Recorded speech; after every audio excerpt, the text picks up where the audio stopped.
Oh no!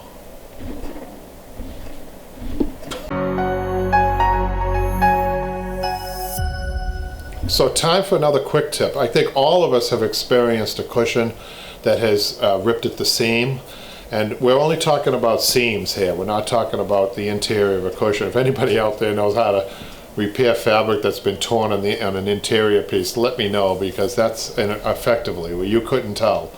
Besides taking another piece of the fabric and using it, let me know, because and if you have something like that, you can open up a business just on that premise, because there's so much out there that needs to be repaired. People call me all the time.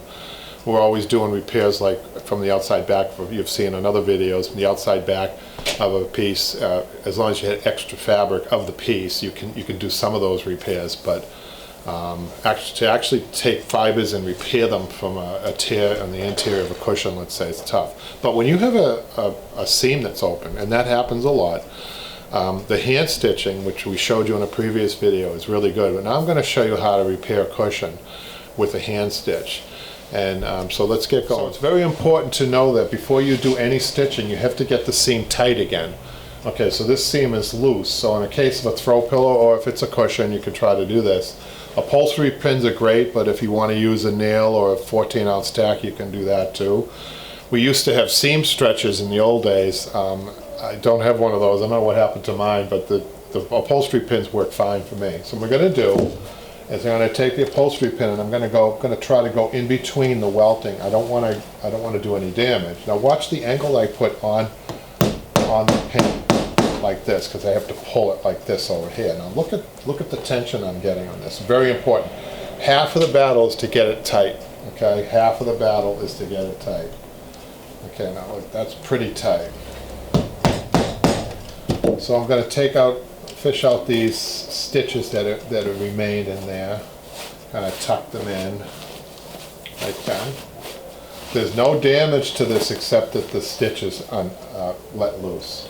Okay, then I'm going to take my thread, my nice nylon hand stitching thread, and I'm going to take twice the length. I'm going to cut that. I'm using a 2-inch curved needle. I'm going to thread the needle. Let me get this out of the way now. Make yourself cozy. Now I'm off to the left of this just to show you guys at home how to do this, but you should be right in front of it, because you really need to gauge that. It's about 1/16 of an inch behind each stitch that locks it, and I'll show you that in a minute. So I'm going to come this way first, and you see some of the old stitching in there, so I'm going to come over to that point. Okay. I'm going to get a knot here. I'm near the bottom of that piping. Okay, I want this to look good too. I don't want to be riding too far out on that piping. Okay, so now I'm going to gauge. The reason I'm bringing my thread up like this is I'm gauging how far behind I need to be, which is about 1/16 of an inch. If you can't, in your mind's eye, visualize 1/16 of an inch, you don't want to take out a tape measure. That would be impossible. But you have to get it in your mind's eye. If that's too hard for you, try to visualize 2 or 3 thread widths. Okay? So now I'm going to be coming out. My curved needle determines a lot of times how far this is inside here. It's about 3/4 of an inch. Now watch the locking.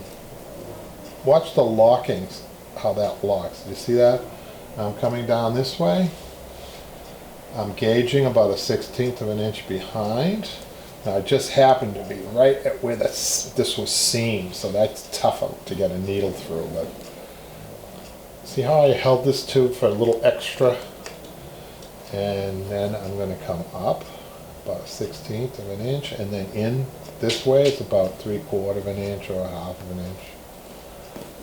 Okay, I'm going to tuck that thread in. I'm going to stretch that, tuck that thread in, come out this way.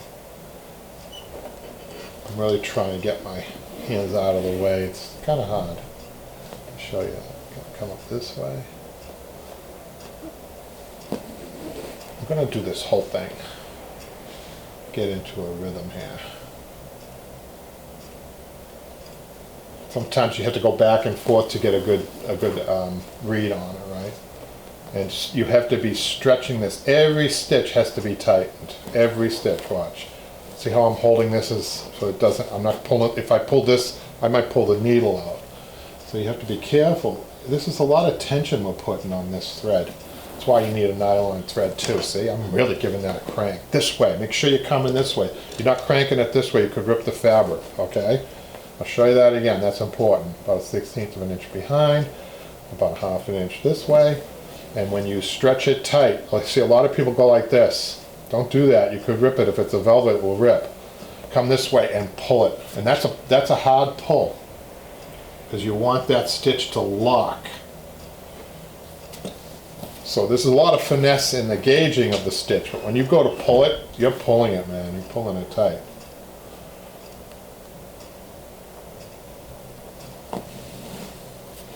I would have to say, of all the videos I've done, this could be the one that saves you a lot of money, saves you the most money. If you had to hire an upholsterer to restitch a cushion, maybe not so much a throw pillow like this, but let's say a box cushion, they're going to charge you, because they have to take the whole thing, they have to take the filling out, reverse the cushion, stitch it. They might charge you about $25 to $50 depending on where you are. And if you have a few of them, you know, that's going to add up. But this curved needle, this is like $1, I think, not even that, and the thread is another $1. For $2 and you learn the skill, you're going to be able to save yourself a lot of money. And I've used this slip knot and I've used this in clothing. I've used it camping, so it's a great knot. It's a great stitch to learn. And that slip knot that we've shown you in other videos, that definitely is you have to have in your repertoire if you want to be an upholsterer, definitely. And you know, then we have a blanket stitch that we've shown you on that 1860s cowboy chair that we're finishing up. Actually, we've finished that, so you'll be able to see the rest of those videos coming up. I believe that's 7 parts. That turned into, it was a small chair, but it turned into a lot of work. Okay, we're nearing the end, and I do want to show you at the end how to finish this off so that you don't see that. I'm just going to take this little end here and cut it. The old thread.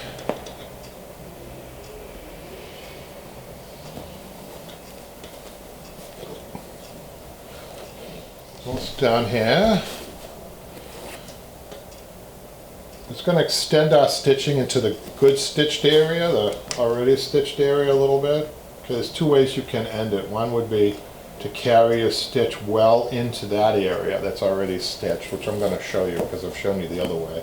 I'm going to tuck that in. So I'm just coming, I'm probably going to go a good inch or 2 this way. And then I'm going to do another one here.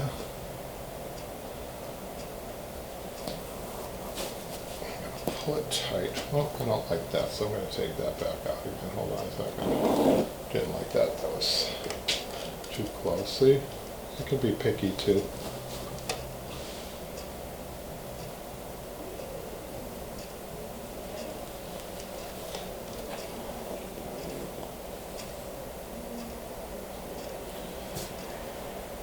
Take that. Come all the way up there.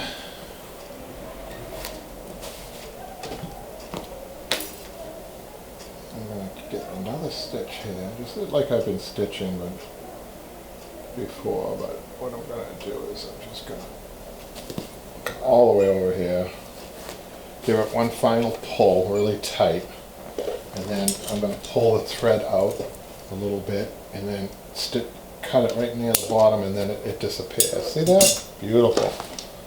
Now watch how tight that is. So there you have it. You could save a lot of money yourself if you're a homeowner. If you're interested in upholstery, you want to go a little further and try to make money at the same time, I think it's great that you could, if you know this stitch, you could advertise, you can go around fixing stitch cushions to start with. That would be a great introduction to a business. And we're here, moving ahead, moving into the future. I want to be able to really have these upholstery shops springing up all over the country and maybe even the world. Call me crazy, but I think that we can find a way to revive this industry, and I'm really excited that I might be able to be the one to do that. So until next time, we'll see you later.